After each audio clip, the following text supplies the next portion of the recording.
Bonjour à toutes et à tous les gars, j'espère que vous allez tous très bien. Aujourd'hui on se retrouve pour une toute nouvelle vidéo. Vous devez avoir probablement votre portefeuille qui saigne pas mal parce que le Bitcoin perd 5% sur 24 heures. Je sais pas pourquoi ça me met moins 3,6 mais on est à 5% de baisse sur les 24 heures. Donc c'est quand même pas rien, donc ça prend pas mal cher sur tous les alts et tout. Mais bon, je suis content, on avait parfaitement anticipé le dernier mouvement. D'ailleurs je voulais partager ce matin le top court terme. Je voulais partager ce matin sur Instagram, Twitter et sur mes groupes Telegram. D'ailleurs, si vous n'êtes pas déjà membre, n'hésitez vraiment pas à les rejoindre, c'est directement en description. Je vais bien évidemment vous l'expliquer. Ça fait plusieurs semaines, plusieurs jours, plusieurs semaines, même un mois qu'on attend justement ce mouvement baissier. On va arriver sous ce support des 60 000 $ qui nous intéresse énormément, vous le savez. On ira revoir l'analyse ensemble. Et on ira voir également Solana et Ethereum qui exécutent merveilleusement bien notre analyse. Après tout ça, on ira voir le FED qui pareil exécute très très bien notre analyse. On va revoir notre analyse moyen terme. Je pense que ça peut vous intéresser. Donc j'espère vraiment que la vidéo vous plaira. Si c'est le cas, n'oubliez vraiment pas de la liker et de vous abonner. Si ce n'est pas déjà fait, n'oubliez pas de me rejoindre sur mes autres réseaux comme je vous l'ai dit. Lorsque des fois il se passe pas mal de choses le matin ou la nuit, dans ce cas-là je poste sur mes autres réseaux. Donc si vous souhaitez être au courant de tout ce qui se passe, je vous invite réellement à m'y rejoindre. Quoi qu'il en soit les gars, je vous souhaite un bon visionnage. Allez, on est parti. On est directement sur le graphique. Comme vous le voyez, on a un Bitcoin qui est aux 60 500 $. Donc ça fait un moment qu'on l'a pas vu à ce niveau-là. Ça faisait déjà plus de 10 jours. On pensait presque qu'on allait repartir. Non, je rigole. On savait très bien qu'on allait revenir sous ce support, vu toutes les liquidités qui étaient présentes. Je vous en parle déjà depuis plusieurs semaines. On a ces equal low ici. Pour moi, c'était de la liquidité inévitablement à venir récupérer. Et puis on avait ce gros support qu'on tient depuis hyper longtemps. Comme on peut le voir, ça fait 63 jours. On n'est jamais revenu sous ce low. On a énormément de liquidités, bien évidemment, qui se placent. Toutes ces petites touches ici, là, qu'on exécutait, en fait, ça confortait ce support. Pour la dumb money, on a un support qui est extrêmement solide. D'accord? Donc pour la dumb money, ce support est extrêmement solide. On ne va pas venir le casser. D'accord, mais nous on réfléchit différemment, on sait que la dumb money elle pense ceci et donc on sait également qu'il y a énormément de liquidité en dessous, énormément de contrepartie à la vente sous ce support. Pourquoi? Parce qu'on a donc la dumb money ici sur toute cette zone ici qui achète, ok? Elle l'achète sur cette zone parce qu'elle a un support, elle veut spéculer à la hausse étant donné qu'elle pense que le support va tenir. Donc elle place simplement son stop loss juste en dessous. Donc ici on a des stop loss, des ordres en achat étant donné qu'ici la dumb money achète, donc elle met son stop loss ici comme cela, d'accord? Elle vient mettre son stop loss ici et donc l'ordre de sortie d'un long ici, ça c'est un long, un ordre en achat c'est un long, donc l'ordre de sortie ici c'est un ordre en vente. C'est pour ça qu'en fait on a énormément d'ordres de sortie en vente donc qui s'accumulent ici, mais on n'a pas que ça, on a également des liquidités qui vont s'émettre sur le carnet d'ordre lorsqu'on va venir casser le support, d'accord? Pourquoi? Parce que lorsqu'on va venir casser le support, la dumb money va passer baissière, ce qui va donc la pousser ici à vendre. Donc ça va émettre encore plus d'ordre en vente, tout simplement. Et donc on va avoir énormément de contreparties vendeuses ici et la smart money pourra potentiellement effectuer un transfert pour par la suite réaccumuler, d'accord? C'est possible. On sera sur une zone potentielle de réaccumulation pour continuer une hausse. C'est pour ça que je surveille grandement cette zone. Maintenant, une fois qu'on y sera, une fois qu'on sera dans cette zone, il faudra regarder attentivement ce qu'on va faire parce qu'il est extrêmement probable qu'on ait une grosse réaction, une grosse mèche, quelque chose comme ça, comme on a très souvent sur ces prises de liquidité, on va littéralement libérer énormément de liquidité, donc ce sera très volatile, quelque chose comme ça, puis par la suite il faudra regarder si on vient créer une accumulation, quelque chose comme ça, voilà, pour venir liquider, avec peut-être la liquidité au nord, et bien là il sera peut-être possible qu'on reparte à la hausse. Maintenant, vu qu'on est venu récupérer les liquidités ici, je vais vous en parler juste après à court terme, vraiment magnifique, il est possible qu'on vienne protéger ce high, je vais vous expliquer tranquillement, mais donc après ceci, il sera possible peut-être qu'on redistribue pour continuer la baisse. Et c'est un scénario possible qui, avec le timing actuel, serait assez confluent, ok? C'est quelque chose qui est possible, donc à ce moment-là, on reviendrait peut-être dans cette réaccumulation, la réaccumulation ici des 52 000 $, et puis c'est un scénario que j'anticipe possiblement. Ce serait cette demand ici qui est extrêmement pertinente, c'est la demand des 42 000 $ où la smart money a injecté énormément d'ordre en achat dans cette réaccumulation. Donc on va surveiller ça bien évidemment, mais à moyen terme, à moyen court terme, hein, parce qu'à présent c'est du court terme, on attend les 57 000 $. Donc ça fait depuis le top de marché, le transfert qui avait eu lieu ici, le transfert entre la main forte et la main faible, qu'on attend les 57 000 $. On était venu liquider cette trendline, on attendait à partir de là un gros mouvement baissier qu'on a merveilleusement eu. Donc voilà, hein, depuis le forecast, c'était à peu près à la fin du transfert jusqu'à là, on a quand même, voilà, comme on peut le voir, du moins 13%, et jusqu'au 57 000 $, on aura un moins 20%. Donc voilà, ça fait quand même une très jolie performance que beaucoup n'ont pas anticipé. Je me souviens très bien avoir posté un tweet ici disant que bon bah il était possible qu'on ait un gros dump et bon voilà, il y avait eu pas mal de gens qui n'étaient pas d'accord, donc ça m'a apporté pas mal de confluence en fait sur mon biais et il s'est très bien réalisé, je suis assez content.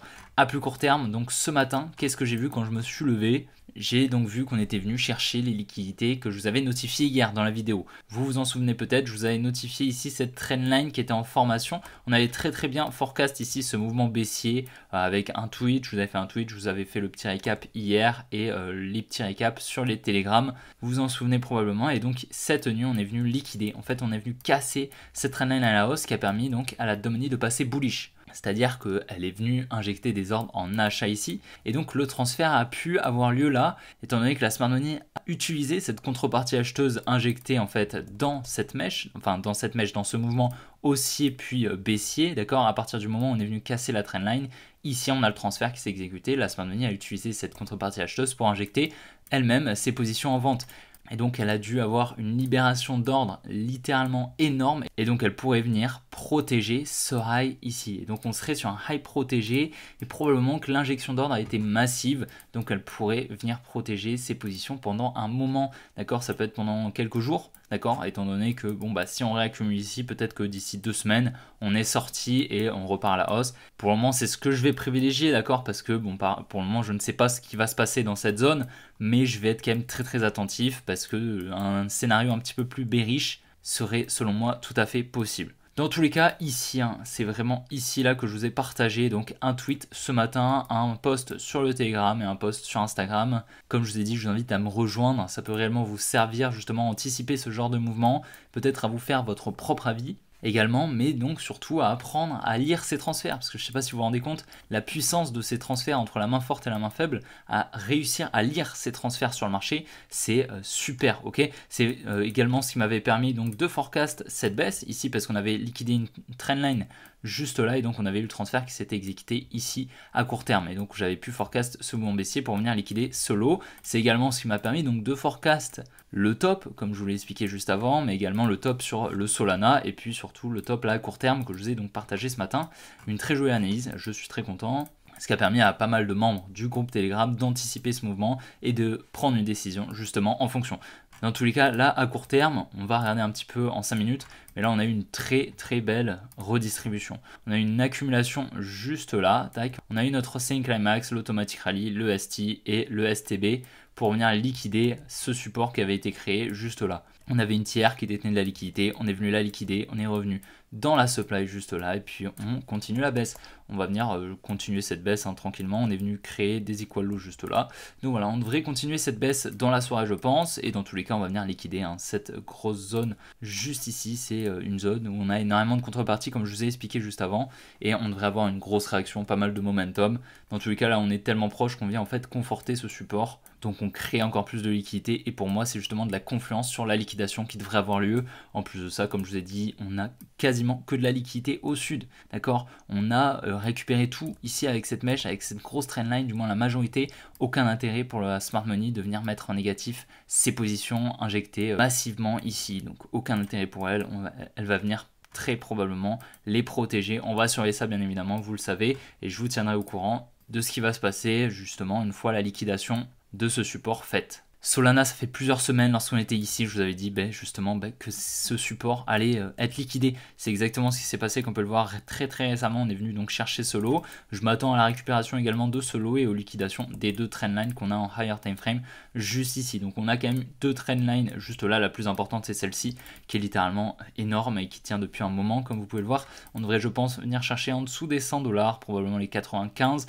même peut-être en dessous, à voir, on verra bien évidemment ce qui va s'exécuter, l'analyse qui va s'exécuter également sur le Bitcoin, parce que c'est le Bitcoin qui va driver un petit peu tout ça. On était donc venu chercher la trendline qui tenait également depuis un moment, d'ailleurs cette trendline que je déteste comme vous le savez, parce qu'elle m'a pas permis de re-rentrer, parce que j'avais pris un trade ici, donc au transfert qui avait eu lieu ici dans cette distribution, que j'avais close ici, je comptais re-rentrer, malheureusement avec cette trendline, le plan n'était pas high probability pour moi, et donc malheureusement on a distribué ici à la liquidation de cette trendline avec pas forcément une très jolie distribution, mais je vous avais quand même partagé la distribution lorsqu'elle avait lieu sur le Telegram. Voilà, hein, comme on peut le voir, je vous ai partagé juste là la distribution avec cette trendline qu'on est venu liquider, et donc c'était le top sur le Solana.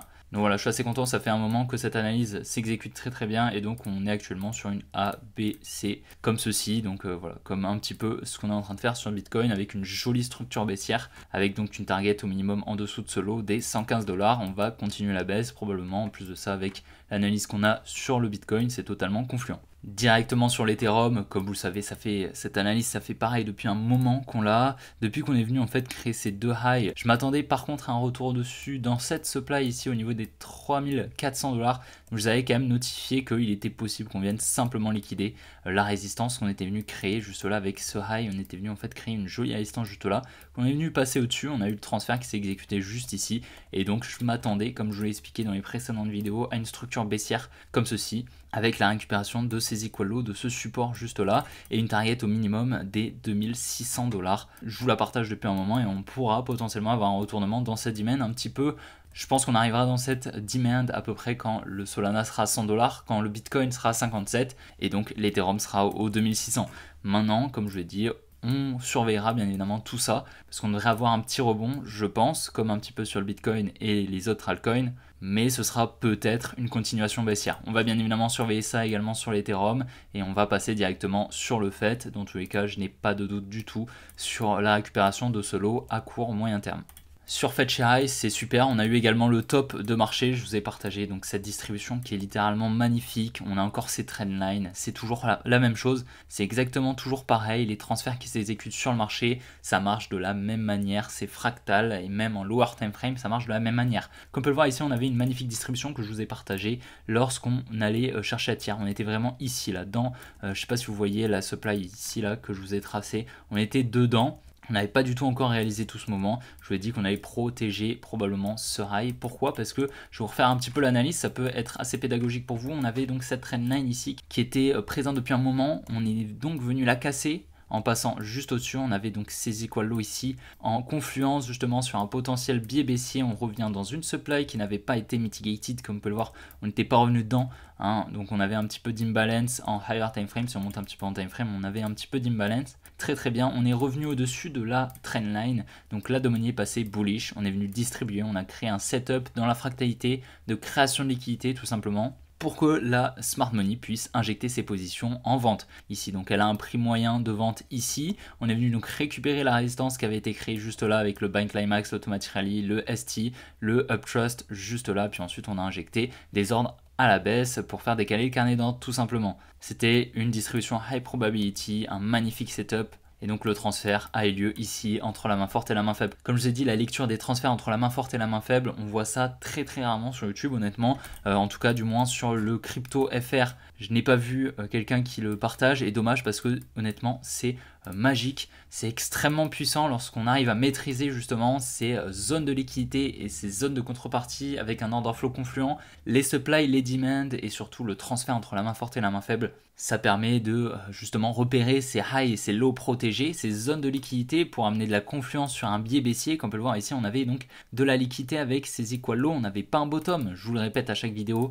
mais un bottom ça ne se place pas comme ça avec une grosse mèche et une création de liquidité par la suite pour continuer la hausse. En général, on vient distribuer et on repart à la baisse pour effectuer une plus grosse structure baissière. C'est exactement ce qui se passe actuellement sur toutes les cryptos. Ça fait un mois que je vous répète tout ça, mais j'ai vraiment envie que justement vous arriviez par la suite à appliquer tout ça sur vos graphiques. Donc c'est pour ça que je le répète tous les jours, parce qu'avec tout ce volume, tout ça, ça va rentrer dans votre cerveau et à la suite, vous arriverez à les appliquer sur vos graphiques. Donc c'est le but. Mais un bottom, ça se place Comme ça, on crée dans un premier temps une accumulation et puis on vient de liquider tous les lots. D'accord? Et puis par la suite, on a une grosse injection d'ordre extrêmement volatile. Pourquoi? Parce qu'on va pas venir créer de la liquidité, aucun intérêt, ok? On va pas faire des petits escaliers comme ça pour créer de la liquidité. Au final, ça accumule des stop loss et en général, on vient tout simplement créer une structure baissière. D'accord? Donc ça, c'est très important à savoir, mais une accumulation comme ça, donc une création d'un support qu'on vient liquider, après on a une grosse injection d'ordre volatile, ok?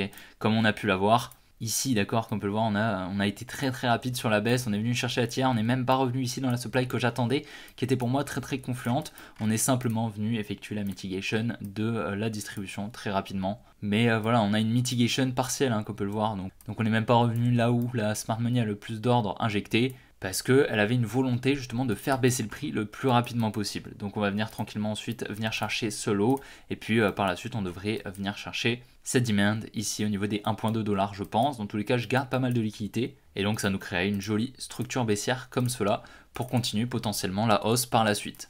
Dans la dernière vidéo, je vous ai demandé donc de me proposer des petites cryptos à analyser. Vous m'avez proposé le RSR, je vois qu'il y avait pas mal de likes sur le commentaire, donc on va analyser ça de suite. Donc là, comme on peut le voir, on est en train de faire une épaule tête-épaule pour la Domini, d'accord, moi je trade pas ça, mais on a quand même pas mal de liquidités qui se placent juste en dessous. Comme on peut le voir, on a donc un gros support ici qui est en formation, donc on a énormément de liquidités tout simplement sous ces lots. Donc ce lot n'est pas protégé, d'accord, on va venir le chercher. Dans tous les cas, une prochaine zone intéressante pour l'investissement, ce sera cette demand qui est intéressante. On a pas mal d'imbalance encore à venir chercher, donc on a cette demand à mitigated. Sinon on aura celle qui est juste en dessous, qui peut être également intéressante, mais comme on peut le voir, on y est légèrement revenu, donc on aurait potentiellement mitigated cette demand et à ce moment-là, ce lot serait protégé. Mais à ce moment-là, comme on peut le voir, on a quand même des equal lows. Donc personnellement, je supprimerai cette demand et je me focuserai sur celle-ci au niveau des 0.0035. Il y a beaucoup de zéros, mais on est loin du PEP ou du Shiba quand même. Si on revient un petit peu dans le passé, on voit que là, on a potentiellement ici un lot protégé, je pense. On a eu une accumulation ici, comme vous pouvez le voir. Donc avec un lot protégé, je pense, ici. On est venu ensuite réaccumuler, donc avec une distribution qu'on a effectuée ici, puis une accumulation qu'on a effectuée ici. Je pense que ce lot ici est protégé à long terme. Voilà, ça nous ferait une petite baisse ici de moins 34%. Par la suite, aller chercher un ATH qui performerait de 300% à peu près. Maintenant, bien évidemment, j'ai pas fait plus de recherches que ça, mais comme vous pouvez le voir, il a quand même une charte assez bizarre. Enfin, je veux dire, il a quand même retracé de moins 98%. Donc personnellement, c'est le genre de token que je n'achète pas, du moins à long terme, tout simplement parce qu'il a retracé de moins 98%. Ok, il a fait une petite performance là actuellement. Voilà, il a quand même fait x7, hein, c'est quand même pas rien, x8 même. Mais voilà, est-ce que c'est pas un gros rallye d'exit liquidity et qu'au final après il va continuer à baisse? Je préfère me méfier honnêtement parce que là l'ATH est vraiment très loin. Ça m'étonnerait vraiment qu'on aille chercher un nouvel ATH. Maintenant c'est toujours possible, mais je préfère me concentrer du moins moi, mon portefeuille, sur des nouvelles cryptos qui sont émergentes et qui devraient apporter pas mal de performances, qui suivent des narratives extrêmement intéressantes, ou alors des anciennes cryptos comme par exemple le Link, le Solana, le Avax qui peuvent par exemple très bien performer. On l'a vu avec le Solana et le Link d'ailleurs que j'ai eu à 4,8 $, magnifique entrée. Donc voilà, je préfère me concentrer sur ce genre de crypto. Et là voilà, pour la prochaine vague, je vais me concentrer sur les anciennes cryptos, comme je vous ai dit, et également les nouvelles cryptos, comme le Injective, le Tao, le Chlore, etc. Des trucs qui vont être assez prometteurs pour la prochaine vague haussière. Là honnêtement, bon, c'est assez haussier, hein. Pour le moment on est sur une structure haussière depuis qu'on est venu chercher ce high juste ici. Et du coup on a cette zone de rechargement qui serait intéressante. D'accord, maintenant c'est pas forcément un token comme je vous ai dit que je privilégierais, mais du coup cette demand est pertinente. Pourquoi? Parce qu'ici comme on peut le voir, on a donc un support, hein, qui était auparavant une résistance. Donc en fait lorsqu'on est venu au contact de cette résistance, ici la Domini a potentiellement injecté pas mal de positions en vente, ce qui aurait permis donc à la smart money d'injecter des positions en achat, et donc elle viendrait protéger ces lots. Et étant donné qu'on a des equal lows ici, on pourrait totalement y revenir pour ensuite repartir. Dans tous les cas, je vous invite à faire vos propres recherches sur le projet, la tokenomique, etc. Et puis bien évidemment à prendre votre décision. Bien évidemment, vous le savez, ce n'est pas un conseil d'investissement. Et donc voilà les gars, j'espère vraiment que la vidéo vous a plu. Si c'est le cas, n'hésitez vraiment pas à la liker, à vous abonner si ce n'est pas déjà fait. N'oubliez pas de rejoindre mes réseaux sociaux directement en description, notamment le canal Telegram, Instagram, TikTok, etc. Vous le savez, les prochains jours vont être assez durs psychologiquement, je pense, parce que on va probablement continuer cette baisse jusqu'à en dessous des 60 000 $, même peut-être en dessous, mais peut-être en dessous des 57 000 $. On verra bien évidemment, on va surveiller ça, vous le savez, je poste une vidéo tous les jours, donc je vous invite à me suivre et à vous abonner, ça m'aide énormément. On se retrouve demain pour une prochaine vidéo, vous le savez, allez, ciao les gars.